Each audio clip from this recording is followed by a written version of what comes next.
ఈ దినమునకు ఏర్పాటు చేయబడినటువంటి వాక్య భాగము ఎఫెసీయులకు రాసిన పత్రిక 3వ అధ్యాయము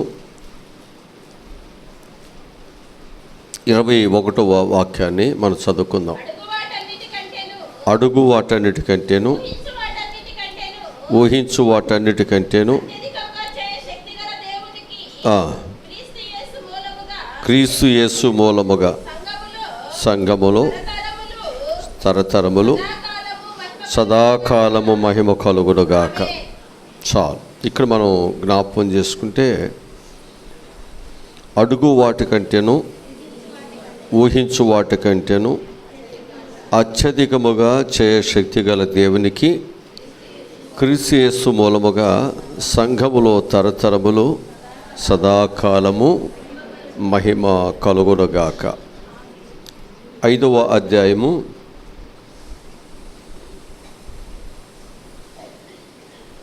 27వ వాక్యాన్ని చదువుదాం.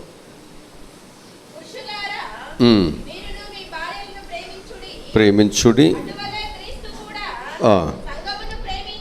సంఘమును ప్రేమించి అది కళంకమైనను ముడత అయినను అట్టిది మరి ఏదైనాను లేక పరిశుద్ధమైనది గాను నిర్దోషమైనది గాను మహిమగల సంఘముగాను ఆయన తన ఎదుట దానిని నిలబెట్టుకొనవలని వాక్యముతో ఉదక స్నానము చేత దానిని పవిత్రపరచి పరిశుద్ధపరచుటకై దాని కొరకు తన్ను తాను అప్పగించుకొనెను. చాలు. ఇక్కడ దేవుని వాక్యం మనం చాలా స్పష్టంగా మనకు బోధిస్తుంది. ఒకటి, దేవుడు చెప్పేది ఏమిటంటే సంఘము అనేటువంటిది దేవుని దగ్గర ప్రార్థన చేస్తుండాలి. ఆ ప్రార్థన చేస్తున్నటువంటి వారు ఎలా ఉండాలి అంటే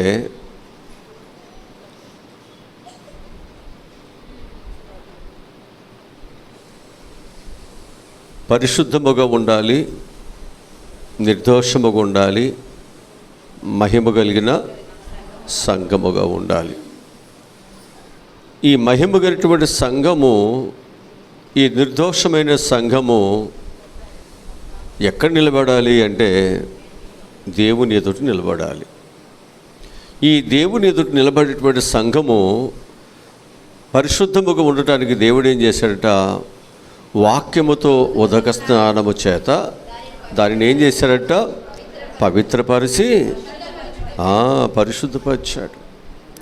ఈరోజు దేవుని ఎదుట మనందరం ఉండటానికి ఇక్కడ శుద్ధి చేసేటువంటి స్థలం ఏది? శుద్ధి చేయటానికి వాడబడేటువంటిది ఏది అంటే వాక్యము. వాక్యము నిన్ను శుద్ధి చేస్తుంది. నీ జీవితం ఉన్నటువంటి ప్రతి పాపము నుండి నీకు విడుదలను కలుగు చేస్తుంది. అందుకే మన జీవితాల్లో దేవుని ఎదుట మనం నిలబడాలి కనుక మనలో ఏముండకూడదు, మచ్చైనను డాగైనను ముడత అయినను కళంకమైనను అట్టిది మరి ఏదైనాను ఉండకూడదు. మరి ఇవన్నీ ఉంటే దేవుని ఎదుట ఎలా నిలబడతావు? సంఘము అనేటువంటిది మచ్చ, డాగు, ముడత, కళంకము ఉండకూడదు. అలా ఉన్నవాళ్ళు సంఘము కాదు. అలా ఉన్నవాళ్ళు దేవుని చిత్త ప్రకారముగా దేవుడు ఏర్పాటు చేసుకున్నటువంటి సంఘము ఏమాత్రము కూడా కానే కాదు. దేవుడు ఏర్పాటు చేసుకున్నటువంటి సంఘము ఎలా ఉండాలి అంటే ప్రార్థించువారుగా ఉండాలి. ఆ ప్రార్థించువారు ఎలా ఉండాలంటే పరిశుద్ధపరచబడిన వారుగా ఉండాలి. వాక్యము నేను పరిశుద్ధపరచబడటానికి నీతో రోజు మాట్లాడుతున్నా వాక్యమును నువ్వు లెక్క చేయకుండా నీ ఇష్టానుసారమైనటువంటి జీవిత విధానంలో కానీ నువ్వు నడుస్తూ ఉన్నట్లయితే నిన్ను ఎవరూ బాగు చేయలేరు. నీ జీవితాన్ని ఎవరూ కడగలేరు. నీకెవరూ మేలు చేయలేరు. కనుక ప్రభు ఎవరు అంటే నువ్వు అడుగు వాటికంటేను నువ్వు ఊహించు వాటికంటేను అత్యధికముగా చేయగలిగిన శక్తి కలిగిన దేవునికి ఏం చేయాలి? మనము సదాకాలము ఆయనకేమివ్వాలి? మహిమను ఘనతను ఆయనకే మనం చెల్లించాలి. హల్లెలూయా. సంఘము ఎప్పుడు కూడా దేవునికి మహిమను తీసుకురావాలి. సంఘము ఎప్పుడు కూడా ఆయన ఎదుట నిలబడటానికి ఎప్పుడు కూడా చిత్త మనసుతోనే ఉండాలి. ఇప్పుడు ఈ సంఘమును గురించి కొన్ని మాటలు చెబుతాను. ఎవరెవరు దేవునికి మహిమను తీసుకొచ్చేవారుగా నిలబడ్డారో చెబుతాను వాక్యముల నుండి. మొదటగా మనం చూసినట్లయితే గలతీయులకు రాసినటువంటి పత్రిక మొదటి అధ్యాయము 23-24 వచనాలు చదువుతున్నాం. మునుపు మనలను హింస పెట్టినవాడు తాను పూర్వమందు పాడు చేసు వచ్చిన మతమును ప్రకటించుచున్నాడు అను సంగతి మాత్రమే విని వారు నన్ను బట్టి ఆ దేవునిని మహిమపరచిరి. ఇక్కడ చాలా మంచి మాట ఇక్కడ మనం చదువుకొనిస్తున్నాం. ఒకప్పుడు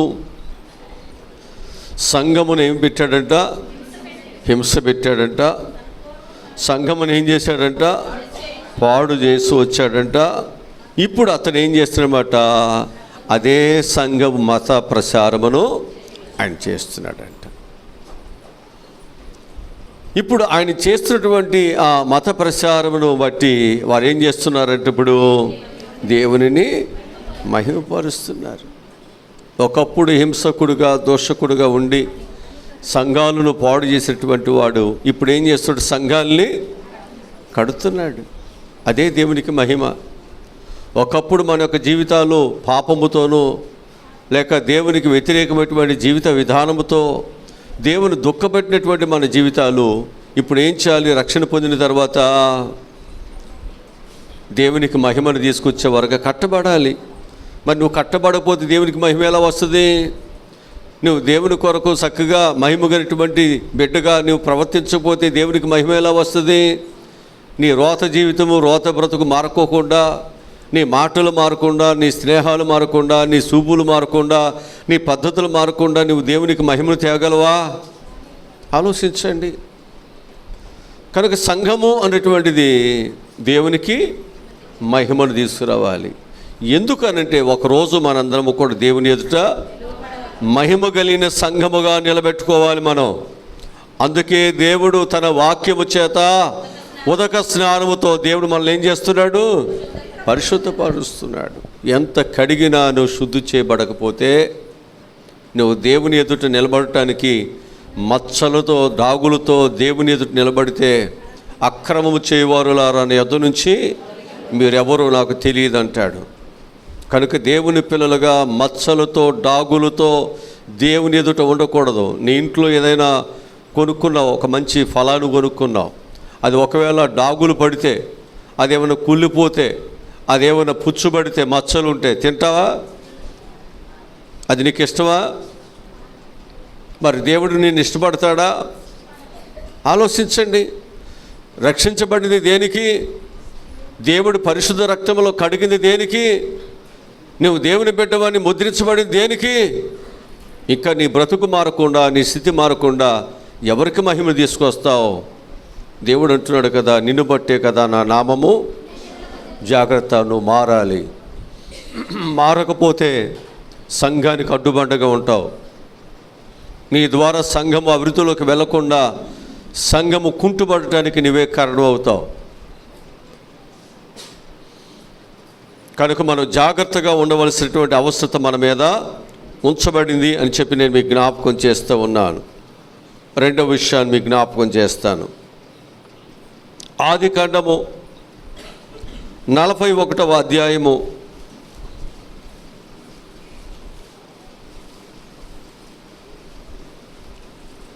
37 దగ్గర నుంచి చదువుదాం.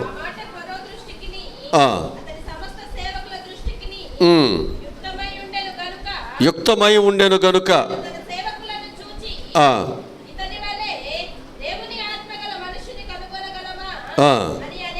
చాలు. ఇతని వలె దేవుని యొక్క ఆత్మను కలిగిన మనుషుని, హల్లెలూయా, దేవునికి మహిమ తీసుకొస్తున్నారు. ఎవరైనా? యోసేపు. ఇప్పుడు ఈయనలో ఏముంది? దేవుని ఆత్మ వివేచన దేవుడు వారికి ఇచ్చారు. అతడు అనేకమైన కష్టాలలో, బాధలలో అతడు వెళుతున్నప్పటికీ, తన జీవితంలో అనేకమైన కష్టములు అతని యొక్క జీవితాన్ని ఒక భయంకరమైనటువంటి చీకటిలోనికి అతను నెట్టివేయబడుతున్నప్పటికీ, అతని యొక్క ప్రార్థన జీవితాన్ని, దేవునితో తనకున్నటువంటి సంబంధాన్ని అతడు ఎన్నడూ ఎప్పుడు విడిచిపెట్టనే తెంచుకోలేదు. ఆయన విడిచిపెట్టలేదు. మనకైతే చిన్న కష్టం వస్తే చాలు, అసలు దేవుని మందిరానికి రాము, మన కొంపలేంటో మునిగిపోయినట్టు. చిన్న బాధలు వస్తే చాలు, అసలు దేశంలో ఎవరికి లేవు బాధలు, నాకే వచ్చేసిన యోబులాగా శోధనలు అన్నట్టుగా.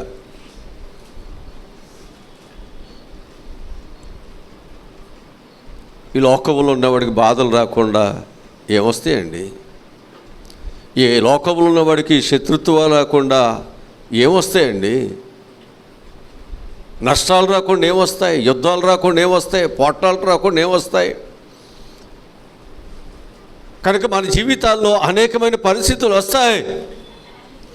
కానీ దేవునితో నీకున్న సంబంధాన్ని వెన్నడూ విడిచిపెట్టవద్దు. నీవు దేవునికి మహిమను తీసుకొచ్చే బిడ్డవై ఉన్నావు. కష్టములనైనా, బాధలనైనా, ఇబ్బందులనైనా, అనేకమైన కొదువులనైనా మనం ఏం చేయాలని? దేవునికి మహిమను తీసుకురావాల్సిందే. అందుకే దేవుడు మనల్ని ఏర్పాటు చేసుకున్నాడు. ఒకప్పుడు దోషకుడుగా, హింసకుడుగా ఉన్నటువంటి వాడు ఇప్పుడు ఏం చేస్తున్నాడు? సంఘము కొరకు సువార్తను ప్రకటిస్తున్నాడు. ఇప్పుడు దేవునికి ఏమేం చేస్తున్నాడు? ఆయన యొక్క పరిచర్య ద్వారా దేవునికి మహిమను అనేకులు దేవుని వద్దకు వస్తున్నారు. ఇక మన బ్రతుకంతా పడగొట్టమేనా? కట్టేదేమి లేదా? మన బ్రతుకంతా కూడా దేవుడిచ్చేటువంటి ఆశీర్వాదములని పాడు చేసుకోవటమేనా? యోసేపు చూడండి, ఒక రాజు ఎదుట ఎలా ఉన్నాడు అనేది మనం చూసినట్లయితే, దేవునిని మహింపచేటువంటి ఒక ఆత్మ కలిగినటువంటి బిడ్డగా అతను ఉన్నాడు. ఆ ఆత్మ కలిగిన వాడుగా ఉన్నాడు అనేటువంటి దాన్ని ఎవరు గ్రహిస్తున్నారు? రాజు గ్రహిస్తున్నాడు. ఒక అన్యుడు గ్రహిస్తున్నాడు. ఒక అన్యదేశపు రాజు గ్రహిస్తున్నాడు. నీలో దేవుని ఆత్మ ఉన్నది అన్నటువంటి గ్రహింపు ఎవరు గ్రహించాలి? నీ కుటుంబంలోనే గ్రహించట్లేదు, నీ భర్త గ్రహించట్లేదు, నీ పిల్లలు గ్రహించట్లేదు, నీ సంఘములో ఉన్నటువంటి వారు గ్రహించట్లేదు. అంటే మన యొక్క జీవిత విధానము ఎలా ఉంది అంటే దేవునికి ఇష్టమైనటువంటి విధానంలోనే ఉన్నాయి. ఎవరు గ్రహించట్లేదు. జాగ్రత్త. యోసేపు తన జీవితంలో ఫరో ఎదుట దేవునిని మహిమపరిచేటువంటి ఆత్మ కలిగినటువంటి బిడ్డగా నిలబడుతూ దేవుని ఘనపరుస్తున్నాడు. హల్లెలూయా. అందుకే ఆయనని రాజు చెప్తున్న మాట ఏమిటంటే, నేను ఒక రాజును మాత్రమే, సింహాసనానికి మాత్రమే,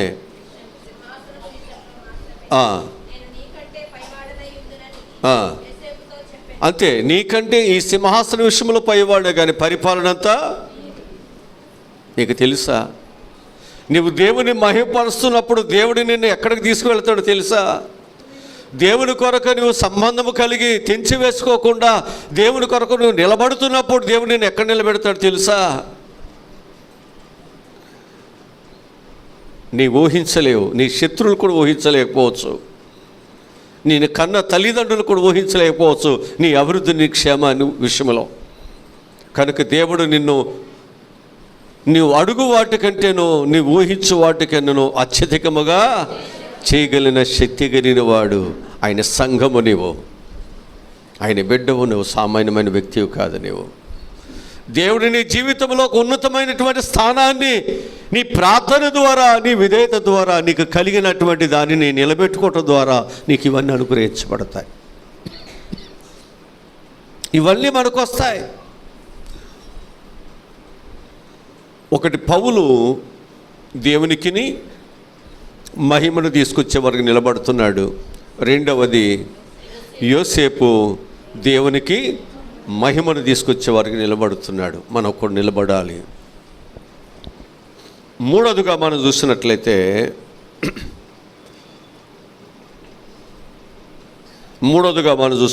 దానియేలు గ్రంథము 6వ అధ్యాయము 26వ వాక్యము నుండి చదువుదాం.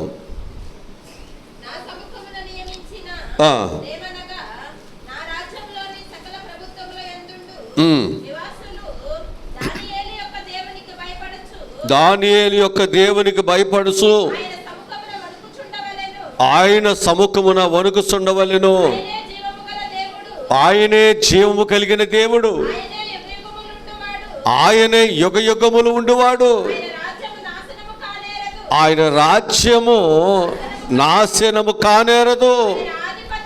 ఆయన ఆధిపత్యము ఆ తుదమట్టుకును. ఎంత గొప్ప సాక్ష్యం చూడండి, ఎంత గొప్పగా దేవుని మహిమపరుస్తున్నాడు చూడండి. దానియేలు ప్రార్థన చేయవద్దన్నటువంటి రాజు యొక్క శాసనము తీవ్రతగా ఉన్న సమయంలో దానియేలు ఏం చేశాడంటే దేవునికి ప్రార్థన చేయటం మానలేదు, ప్రార్థన చేశాడు. ఆ విషయంలో దానియేలు దేవుని దృష్టిలో నిర్దోషిగా ఉన్నాడు, ప్రార్థన మానలేదు. మన జీవితాల్లో ఎన్నో పర్యాయములు దేవుని పిల్లలమని దేవుని పిల్లలుగా బ్రతకట్ల. దేవుని పిల్లలమై దేవుని మందిరానికి రావలసిన మనము దేవుని మందిరానికి అనేక సార్లు మనం దూరంగా ఉంటున్నాం, మానేస్తున్నాం. వీటన్నిటిలో మనం దోషులమేనా? వాక్యం చెబుతుంది. ఇప్పుడు దానియేలు ఏం చేశాడు? దేవుని దృష్టిలో దోషులుగా లేకుండా ఆయన చూసుకున్నాడు, నిర్దోషంగా ఉండటాన్ని చూసుకున్నాడు. ఆయన నిర్దోషిగా ఉన్నాడు కాబట్టి దేవుడు ఆయనకి సహాయమును. ఒకవేళ మనుషుల దృష్టిలో ఒకవేళ నువ్వు నిర్దోషంగా ఉండవచ్చు, కానీ దేవుని దృష్టిలో నిర్దోషంగా ఉండవద్దు. ఎందుకంటే మనుషుల దృష్టిలో నిర్దోషంగా ఉండి శిక్ష పడితే నిన్ను తప్పించే దేవుడు ఉన్నాడు. దేవుని దృష్టిలో నువ్వు దోషిగా ఉంటే మనుషులు ఎవరు నిన్ను రక్షించలేరు, మనుషులు ఎవరు నిన్ను కాపాడలేరు. అది దానియేలు గ్రహించాడు. అందుకే ఒకవేళ రాజు యొక్క శాసనమును లేదా రాజు పెట్టినటువంటి ఆ యొక్క నియమ నిబంధనలు ఒకవేళ మీరు నాకు పర్వాలేదు,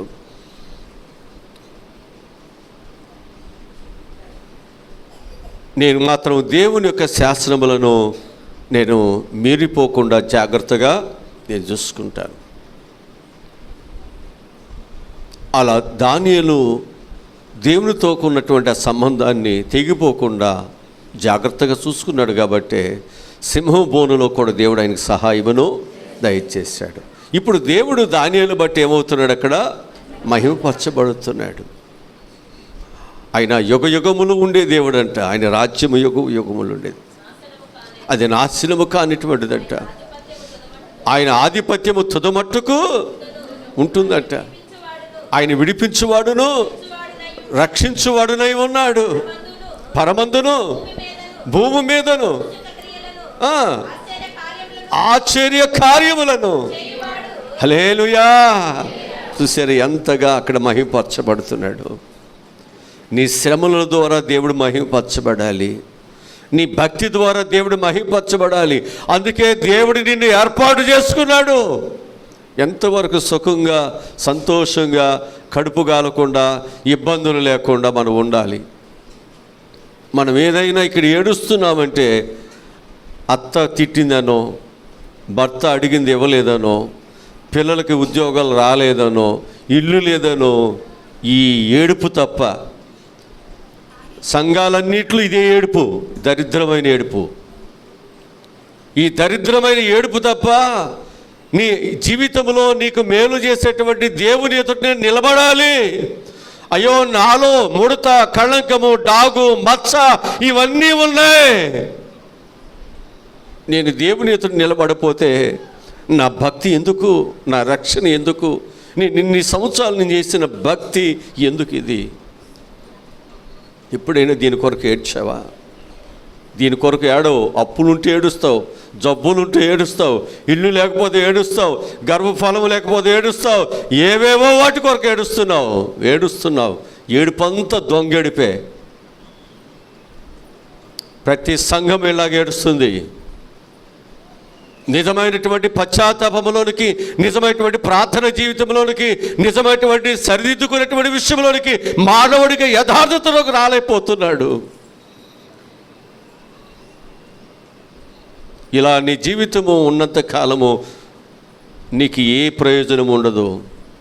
నువ్వు దేవుని ఎదుట నిలబడటానికి ఎప్పుడైతే యథార్థతలోకి వచ్చి నీ లోపాలని దేవుని ఎదుట సరి చేసుకుంటావో, నీవు అడుగు వాటికంటే, నువ్వు ఊహించు వాటికంటే అత్యధికము దేవునికి ఇస్తాడని శక్తి కలిగిన వాడు.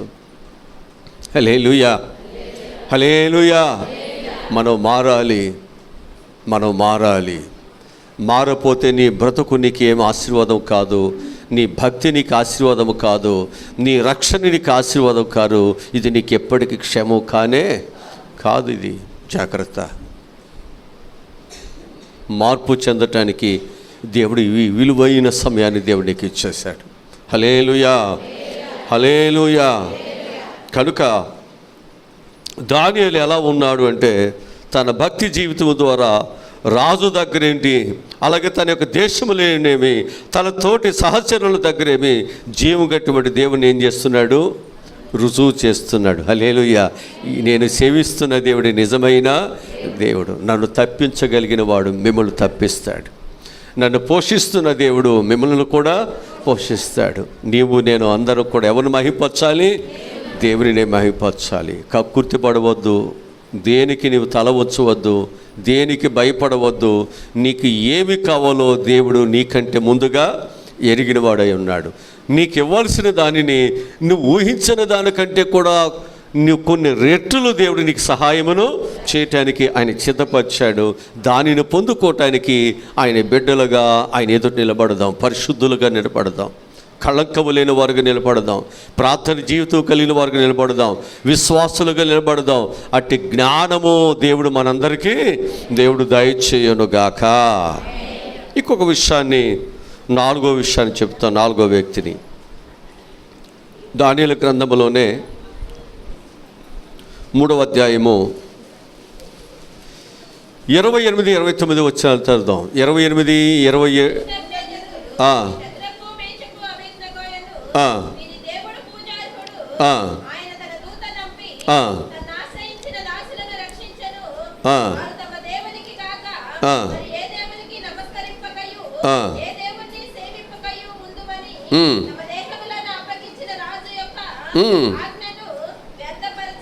హల్లెలూయా. ఇక్కడ షడ్రకు, మెషకు, అబేద్గో అనేటువంటి వారు ఒక అన్య దేశంలో వారు ఏం చేస్తారో తెలుసా అండి? ఏ దేవునికి దేనికి వారు నమస్కరించలేదు. వారు కేవలము దేవునికి మాత్రమే వారు చెందిన బిడ్డలుగా ఆయన నమస్కరించే వారికి వారు ఉన్నారు. ఈ కారణము చేత వారు దేవునిని కాక వేరొక దేవునికి వారు నమస్కరింపగా సేవించకపోవటను బట్టి దేవుడు ఏం చేశాడు? ఇప్పుడు అక్కడ ఆ మండుస్తున్నటువంటి వేడిమి గుండముల నుండి వారిని దేవుని మహిమపరచగలిగారు, దేవునిని గణపరచగలుగుతున్నారు. నువ్వు ఎప్పుడైతే దేవుని కొరకు నువ్వు జీవిస్తావో, దేవుని కొరకు మనం నిలబడతామో, అప్పుడు దేవుడు ఏం చేస్తాడో తెలుసా అండి? నిన్ను ఎక్కడ ఉన్నా, ఏ స్థలములో, ఏ సమస్యలు ఉన్నా అక్కడ దేవుడు నీకు తోడుగా ఉండి దేవునికి సహాయమును చేస్తాడు. అక్కడ దేవుడు నేను మహిమకు కారణముగా చేస్తాడు. అక్కడ ఘనతకు కారణముగా దేవుడు చేస్తాడు. అక్కడ దేవుడిని యొక్క ఉన్నతమైనటువంటి స్థితికి ఒక కారణముగా దేవుడు ఆ శ్రమల్లోనే, ఆ దుఃఖములోనే, ఆ ప్రాణమయ పరిస్థితులలోనే అక్కడ నీవు జీవపడడానికి దేవుడు అక్కడే పునాదిని దేవుడే. నువ్వు అనుకోవచ్చు, ఇక నా బ్రతుకు అయిపోయింది, ఇక షడ్రకు, మెషకు, అబేద్గోలు కనిపించలేక ఇక ఈరోజు వాళ్ళు ఖాళీ బూడిదైపోతారు, ఇక వాళ్ళు మనం మర్చిపోతున్నాం అనుకోవచ్చు. అలాంటి సమస్యలు రావచ్చు. కానీ అక్కడే నీ శక్తి, నీ బలము, నీ అభివృద్ధి దేవుడు అక్కడే ఏర్పాటు చేస్తున్నాడు. త్రుసివేయబడిందేమో ముగ్గురైతే దానులనేమో నలుగురు ఉంటున్నారు.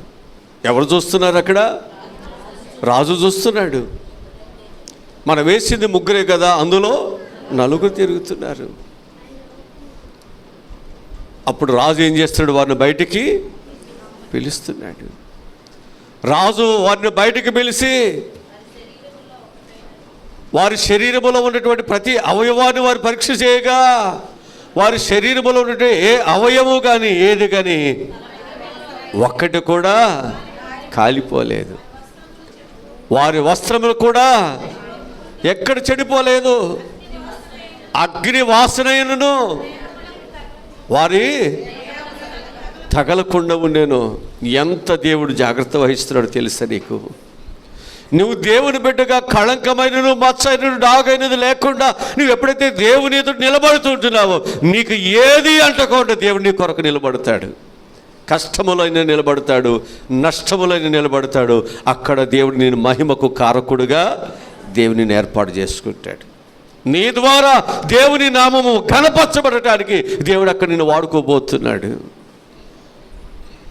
నువ్వు దేనికైతే తల ఉంచుతున్నావో, దేనికైతే దాసోహం అయిపోతున్నావో, దేవునితో నిలబడవలసినటువంటి స్థితిలో నువ్వు నిలబడినటువంటి వాడుగా బలహీనుడిగా ఎప్పుడైతే నువ్వు ఉంటున్నావో నీకు ఏ కష్టం వచ్చినా దేవునికే సహాయము, అక్కడికి అవమానం తప్ప నిందలు తప్ప మరొకటేమీ నీకు రాదు. ఈరోజు నువ్వు నిందాస్పదముగా ఉండటానికి కాదు దేవుని నేను ఏర్పాటు చేసుకుంది ఆయన సంఘముగా. ఆయన సంఘము అనేటువంటిది ఒక బలమైనది. ఆయన సంఘము అనేటువంటిది ఊహించేటువంటి అభివృద్ధిలోనికి వెళ్ళేటువంటిది. ఆయన సంఘము అనేటువంటిది దేవుని ఎదుట ఒక పరిశుద్ధమైనదిగా నిలబడేటువంటిది. సంఘం అంటే సామాన్యమైనది కాదు. ఆయన సంఘముగా దేవుని నేను ఏర్పాటు చేసుకుని నిన్ను కొనటానికి, నిన్ను కనటానికి, నిన్ను ఏర్పాటు చేసుకోవటానికి ఆయన ఎన్నో ప్రయాసలు పడితే కానీ, ఆయన ఎంతో కన్నీరు కారిస్తే కానీ, ఆయన ఎన్నో దెబ్బలు అవమానాలు పడితే కానీ, నీ కొరకు సర్వస్వాన్ని దారపోస్తే కానీ నీవు రక్షించబడలా. ఒక బిడ్డకు తల్లి జన్మనివ్వాలంటే తన ప్రాణాన్ని సర్వస్వాన్ని ఆమె పెడితే కానీ ఆ బిడ్డ ఈ లోకానికి వస్తాడు. ఇంత కష్టము నీ రక్షణ వెనుకుంది.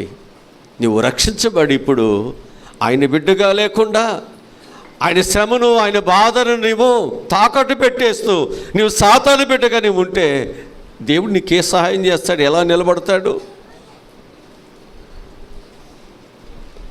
కనుక పౌలు నిలబడ్డాడు, యోసేపు నిలబడ్డాడు, దానియేలు నిలబడ్డాడు. దేవుడు వారిని గొప్పవానిగా దేవుడు ఆశీర్వదిస్తున్నాడు. షడ్రక్ మేషక్ అబేద్నెగో నిలబడ్డారు. దేవుడు వారిని గొప్పవానిగా దేవుడు వారిని చేస్తున్నాడు. నిలబడండి ప్రభు కొరకు. తుచ్చమైన వాటి కొరకు దాసోహం అవ్వకండి. దేనికి మీరు తల ఉంచుకోకుండా ఉండండి. దేవుని పిల్లలుగా తల ఎత్తుకునేవారుగా ఉండండి. కష్టాలు బాధలు ఎనతగినవి కాదు. మంచిగా ఉండండి. మంచివారికి దేవుడు ఎప్పుడు మంచినే చేస్తాడు. మంచివారికి దేవుడు ఎప్పుడు మంచి చేస్తాడు. నీకెప్పుడు మంచి చేయటానికి, మేలు చేయటానికి దేవుడు ఆయన నీ కొరకు ఆయన వచ్చాడు. హల్లెలూయా. ఆయన నిన్ను ఏర్పాటు చేసుకున్నాడు. ఇక ఐదవదిగా మనం చూసినట్లయితే అపోస్తలుల కార్యగ్రంథము 4వ అధ్యాయము 13, 14 వచ్చిన చదువుదాం.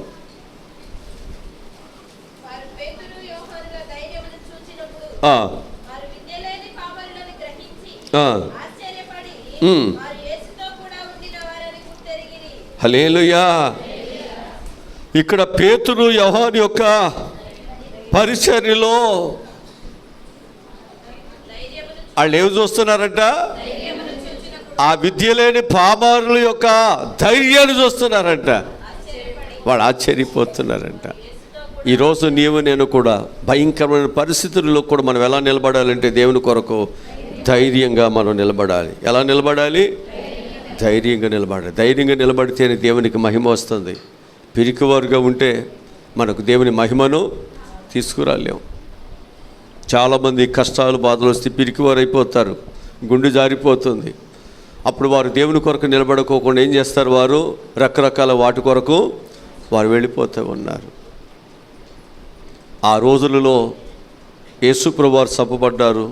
సువార్త భయంకరమైనటువంటి శ్రమలతో బాధలతో ఉంచబడుతుంది. ఇక సువార్త అయిపోయింది అనుకునేటువంటి సమయంలో ఏం చేశారు? యేసుప్రభు శిష్యులు ఏం చేశారు? ధైర్యంగా నిలబడి దేవుని సువార్తను లోకములోకి తీసుకువెళ్ళారు. ధైర్యంగా వారు నిలబడ్డారు కాబట్టి సంఘం అనేది ఇంకా నిలబడింది. సంఘం అనేది బ్రతికింది, సంఘం అనేది అభివృద్ధిలోనికి వచ్చింది. నిలబడాలి, మనం నిలబడితేనే సంఘం అనేది ఎప్పుడు నిలబడుతుంది. అందుకు దేవుడు మనల్ని ఏర్పాటు చేసుకున్నాడు. నీ ద్వారా సంఘము నిలబడాలి, సంఘము నీ ద్వారా అభివృద్ధిలోకి వెళ్ళాలి, నీ ద్వారా అనేక మందిని దేవుని ఎదుకు రావాలి, అనేకులు ఎదుట ఏం చేయాలంటే ధైర్యంగా దేవుని సువార్తను, నీ సాక్ష్యాన్ని చెప్పాలి. అందుకే దేవుడు మనల్ని ఏర్పాటు చేసుకున్నాడు ఆయన సంఘముగా. హల్లెలూయా. అలా వారు దేవునిని ఏం చేస్తున్నాడు? ధైర్యముగా దేవునిని మహిమపరుస్తూ ఉన్నారు. హల్లెలూయా. ఆ రోజుగా మనం చూసినట్లయితే మొదటి సమూయేలు గ్రంథము 17వ అధ్యాయము 47వ వాక్యము నుండి చదువుదాం. మొదటి సమూయేలు గ్రంథము 17వ అధ్యాయము 47వ వాక్యం నుండి చదువుతున్నాం. అప్పుడు యెహోవా కత్తి చేతను ఈటి చేతను రక్షించువాడు కాదని ఎవరు తెలుసుకోవాలట? ఈ దండు వారందరూ తెలుసుకుందరు. యుద్ధము యెహోవాదే, ఆయన మిమ్ములను మా చేతికి అప్పగించనని. చూసారా? హల్లెలూయా. దావీదు శత్రువులతో పోరాటే విషయంలో ఇశ్రాయేలుకు విజయము తెచ్చుటలో దేవుడు వారికి సహాయమును దయచేస్తున్నాడు. ఇప్పుడు ఈయన ఎలాగూ దేవుని మహిమపరుస్తున్నాడు అంటే, దేవుడు కత్తి చేత ఈటి చేత దేవుడు ఆయన రక్షించువాడు కాదు. దేవుడు మాత్రమే వారిని రక్షించగలడు. దేవుడు మాత్రమే ఆ శత్రువును మనకి అప్పగించగలడు. ఈరోజు నీవు నేనైనా మనకున్న దానితో, మనకున్న వాటితో కాదు, దేవుని కృప వలన ఇవన్నీ సాధ్యమవుతున్నాయి. ఈ విధంగా మనం అందరూ దేవునిని మహిమపరచాలి. శత్రువుల ఎదుట మనం మహిమపరచాలి. మన పోరాటాల్లో దేవునిని మహిమపరచాలి. మన విజయాల్లో దేవుని మహిమపరచాలి. మనకు వచ్చిన ప్రతి ఆశీర్వాదాల్లో దేవునిని మహిమపరచాలి. ఆయన బిడ్డలుగా ఎప్పుడు కూడా ఆయనకి మహిమను తీసుకొచ్చేవారుగా ఉండాలి. ప్రతి విషయంలో మనకు ఆయన మహిమనే తీసుకురావాలి. దావీదు ఆ విధంగా దేవునిని మహిమపరుస్తూ వస్తున్నాడు. ఆదికాండము 22వ అధ్యాయము 10వ వచనం నుండి చదువుదాం.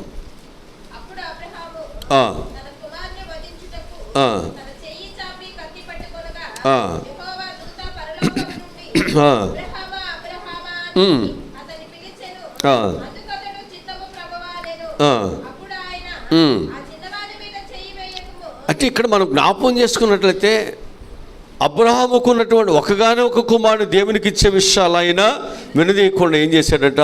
ఆ కుమారుని దేవునికి ఇవ్వటానికి బలిపీఠంలో కట్టి, బలిపీఠం మీద కుమారుని పడుకుండబెట్టి ఏం చేశాడు?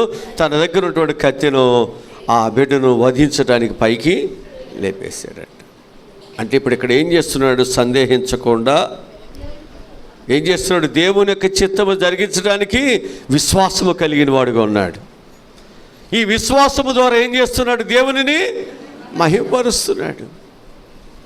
కనుక మన యొక్క జీవితాలలో దేవుడు మనల్ని ఏమైతే దేవుడు అడుగుతున్నాడో దాన్ని మనం ఏం చేయాలంటే, మనం వెనుదిరగకుండా, దానిని మనం ఏమాత్రం బేగపట్టుకోకుండా దేవుని యొక్క ఆ విషయంలో మనం ఏం చేయాలంటే ప్రతి పనిని మన విశ్వాసంతో చేయగలిగినట్లయితే నువ్వు దేవునిని మహిమపరుస్తూ ఉంటావు. నీవు దేవుడిని మహిమపరిచేటువంటి బిడ్డగా నీవు ఉన్నప్పుడు ఎవరికి ఏ కష్టం వచ్చినా, ఎవరికి ఏ లోటుపాట్లు వచ్చినా, ఎవరికి ఎలాంటి ఇబ్బందులు వచ్చినప్పటికీ దేవుడికి ఏ ఇబ్బంది రాకుండా దేవుడు సహాయమును దేవుడు చేస్తాడు. ఆ కొంచెములో ఇవ్వబట్టి కరువు కాలం అంతా ఆ బిడ్డ పోషించబడింది. ఎందుకనంటే దేశంలో అందరికీ కరువు ఉన్న ఆ కుటుంబానికి దేవుడు కరువు రాని కూడా దేవుడు సహాయమును దయచేస్తున్నాడు. అంటే దేవుడు మనల్ని ఏదైతే అడుగుతున్నాడో దానిలో మనం ఏం చేయాలి? విశ్వాసము కలిగి దేవునికి మనం చేయాలి, ఆ పని మనం చేయాలి. అబ్రహాము అలాగే చేశాడు. దేవునికి మహిమను తీసుకొస్తున్నాడు, దేవునికి ఘనతను తీసుకొస్తూ ఉన్నాడు. మనం కూడా నిలబడాలి. దేవునికి మహిమకు కారకులుగా మనం నిలబడాలి. ఆయన ఘనతకు కారకులుగా మనం నిలబడాలి. ఆయన మహిమపరచడానికే దేవుడు మనల్ని ఏర్పాటు చేసుకున్నాడు. ఆయన గలపరచటానికి, మన దేవునికి శత్రువు అనేటువంటి అపవాదిని ఓడించడానికి దేవుడు మనల్ని ఏర్పాటు చేసుకున్నాడు. కనుక మనం ఏం చేయాలన్నమాట, అపవాదితో ఎప్పుడు పోరాటము చేస్తూ దేవుని గెలిపించడానికి, దేవునికి మహిమ తీసుకురావడానికి మనం ఎప్పుడు కూడా సిద్ధముగా ఉండాలని మీకు మనం చేస్తూ ఉన్నాను. యోబు గ్రంథము 2వ అధ్యాయము 3వ వాక్యాన్ని చదువుదాం. యోబు గ్రంథము 2వ అధ్యాయం 3వ వచనం.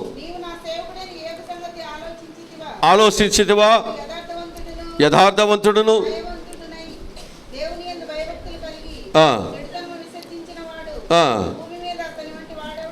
భూమి మీద అతని వంటి వాడు ఎవడను లేడు. నిష్కారణముగా అతన్ని పాడు చేయుటకు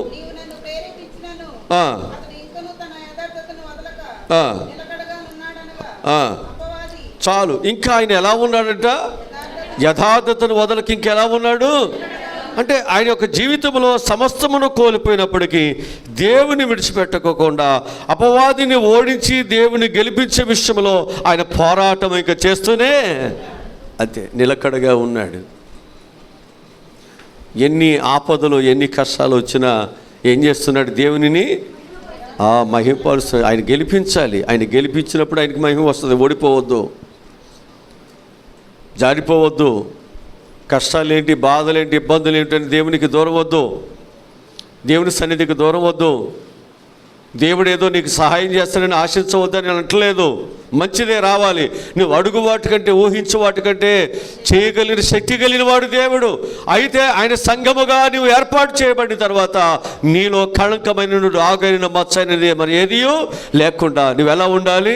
మహిమ కలిగిన సంఘముగా, పరిశుద్ధమైన సంఘముగా ఆయన ఎదుట నిలబడే బిడ్డగా నువ్వు ఉండండి. ఆయన గెలిపించే బిడ్డగా ఉండండి. ఆయనకి ఇష్టమైన బిడ్డలుగా ఉండండి. ఖచ్చితంగా దేవుడు మీకు సహాయాన్ని దేవుడు చేస్తాడు. మనమేమో ఆయన సంఘమని చెబుతాం, ఆయన బిడ్డలమని చెబుతాం, అసలు ఆయన ఎదురు కనపడడం. ఇవాళ ఏమన్నా కాస్త కూలి ఎక్కువ ఇస్తారంటే ఆదివారం ఏముందాలంటే పోతాం, ఇంకొక ఆదివారం ఉందిగా అన్నట్టు, ఇంకొక రోజు ఉందన్నట్టుగా. మనం ఏమైపోతున్నామంటే, మన జీవితాల్లో దేవుని మహిమపరచడానికి దేవుడు అనేక పర్యాయములు నీకు అవకాశం ఇస్తున్నప్పటికీ కూడా ఆయన మహిమకు కారణమైన బిడ్డగా నువ్వు ఇక్కడ నిలబడలేకపోతున్నావు. ఇదిగో నా బిడ్డలండి, లోకంలో అనేకమైన వాటికి వెళ్ళిపోతున్నారు. నా పిల్లలు వెళ్ళరండి, నా మాట వింటారు. ఇవాళ ఈరోజు నా బిడ్డలు నా ఎదుటికి వచ్చేసారని చెప్పేసి నిన్ను గురించి దేవుడు సంతోషించడానికి మనం దేవుని ఎదుట నిలబడగలుగుతున్నామా? దేవుని ప్రేమించగలుగుతున్నామా? దేవుని గణపరిచే బిడ్డలుగా మనం ఇక్కడ ఉండగలుగుతున్నామా? ఆలోచించండి. ఈరోజు నీవు నేను ఎవరమైనప్పటికీ కూడా దేవునికి మహిమకు కారకులుగా దేవుడు మనల్ని ఉంచాలనే దేవుడు ఇక్కడ మనందరినీ ఆయన పిలుచుకున్నాడు. ఆయన సంఘముగా దేవుడు ఏర్పాటు చేసుకుంటున్నాడు. అందుకే యోబు నిలబడుతున్నాడు దేవుని కొరకు. యథార్థవంతుడుగా నిలబడుతున్నాడు, సత్యవంతుడుగా నిలబడుతున్నాడు, ఎలాంటి దోషము లేనివాడుగా నిలబడుతున్నాడు. ఎన్ని కష్టాలు, బాధలు వచ్చినప్పటికీ కూడా అతడు ఇంకను దేవునినే ప్రేమించేవాడుగా అతని యొక్క జీవితాన్ని ఆయన కాపాడుకోగలుగుతున్నాడు. అలాంటి వారుగా మన యొక్క జీవితాలు ఉంచబడాలని దేవుడు ఆశపడుతూ ఉన్నాడు. ఇంకొక మాటని మీకు చూపిస్తాను. అపొస్తలుల కార్యగ్రంథము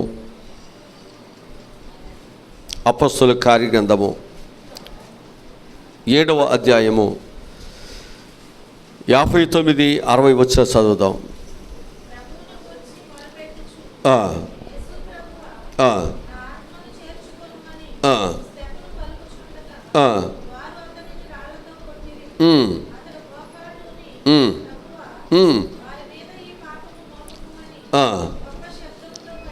చాలు. ఇక్కడ మనం జ్ఞాపకం చేసుకుంటే ఈ స్టెప్ను దేని కొరకు చనిపోతున్నాడు?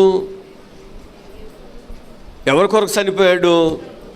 ప్రభు అయిన యేసుక్రీస్తు కొరకు. అంటే సత్య సువార్తను లోకములోనికి ప్రకటించడం బట్టి, దేవుని బిడ్డగా ఆయన సువార్తను ప్రకటన చేయబట్టి ఏమైపోయాడు? ఇప్పుడు ఆయన రాళ్లతో కొట్టబడి చంపబడుతున్నాడు.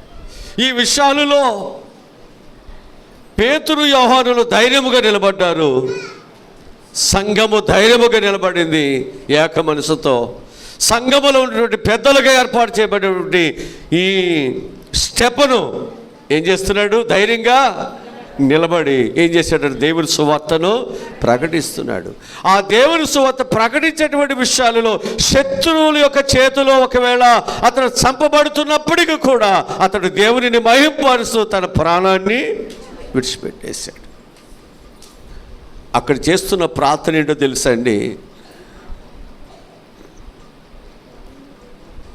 వారి కొట్టుతున్న వారి కొరకంట ఏ దోషమునైనా వారి మీదకి మోపొద్దునైనా. సిలువలో ఉన్న యేసు ప్రభు చేశాడు ప్రార్థన, అలాది అదే ప్రార్థన ఇక స్టెప్ను చేస్తున్నాడు. నీవు నేను కూడా దేవుని దగ్గరికి వచ్చేది, దేవుని దగ్గర నిలబడేది ఏదో స్వస్థతలో మేలులో ఏవో కొరకు కాదు. వీటన్నిటికంటే ప్రాముఖ్యమైనది నీవు దేవుని ప్రేమించే బిడ్డగా నిలబడాలి.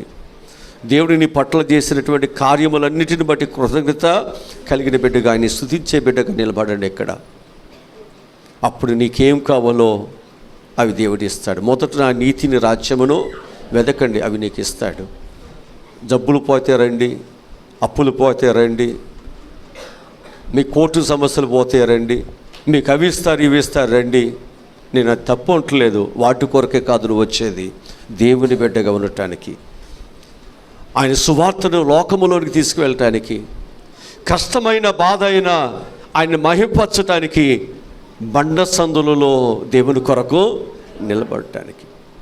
అందుకు దేవుడు మనల్ని ఏర్పాటు, అందుకు దేవుడు మన కొరకు ప్రాణాన్ని, అందుకొరకు దేవుడు మన సంఘముగా ఏర్పాటు చేసుకున్నాడు. మరి ఆ విషయాన్ని మర్చిపోయి మన తుచ్చమైనటువంటి వాటికి ఏదైనా దొరకపోతే దేవుడి దగ్గర అడిగితే అది మనం జరగకపోతే అలిగి వెళ్ళిపోవటం, ఇక్కడ కాకపోతే ఇంకోసారి పోవటం, ఇది బలహీనత కాదు. ఇది దేవుని నామాన్ని జాగ్రత్తగా ఉండండి, మంచిగా వాక్యాన్ని ఎరిగి ఉండండి, సత్యాన్ని తెలుసుకోండి. దేవుని సాక్షులుగా, ఆయన మహిమపరిచేవారుగా, ఆయన గణపరిచేవారుగా మన జీవితాలు కట్టుకుందాం. అలాంటి కృపాజ్ఞానము ఈ సంవత్సరం దేవుడు మనందరికీ దయచేయునుగాక. హల్లెలూయా. దేవునికి మహిమ తెచ్చినటువంటి వారి గురించి ఈరోజు మనం ధ్యానము చేశాం. మనం కూడా అలాగే ఉందాం. వారికి దేవుడు సపోర్ట్ చేసినట్లు, దేవుడు వారికి తోడుకున్నట్లు దేవుడు సదాకాలం మనకు, మన కుటుంబాలకు, మన సంఘమునకు దేవుడు తోడై ఉండి ఆదరించునుగాక. చిన్న ప్రార్థన చేస్తాను. మా ప్రభువారస్ కూడా ఈరోజు చెప్పబడినటువంటి ప్రతి మాటలునైనా మా జీవితాలకు ఎంతో బహుదీవునికరముగా, ఆశీర్వాదకరముగా ఉన్నట్లు సహాయములను దయచే ప్రభా. మేము ఎప్పుడూనూ ఎల్లప్పుడూనైనా దేవునికి మహిమను ఘనతను తీసుకొచ్చేవారుగా ప్రభా మేము నిలబడటానికి, ఆ మహిమను ఘనతను తీసుకొచ్చే విషయాలలో మాకు ఏమీ పోగొట్టుకున్నా, ఎంత పోగొట్టుకున్నా, అవసరమైతే మా శరీరంలో ఉన్నటువంటి అవయవాలు పోగొట్టుకున్నా, మా ప్రాణం పోగొట్టుకున్నా, మా శరీరం అంతా నాగడి స్థలం దున్నబడుతున్నా, అవమానములు నిందలు వస్తున్నా, ఎవబోలే ఆస్తి పోగొట్టుకున్నా, బిడ్డలు పోగొట్టుకున్నా, లేకపోతే నేను ఆరోగ్యాలు పోగొట్టుకున్నా, కానీ దేవుని కొరకే నిలబడాలి.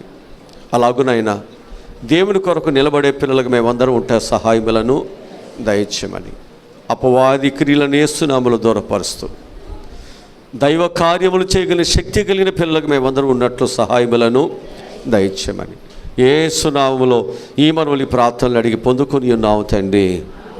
ఆమేన్.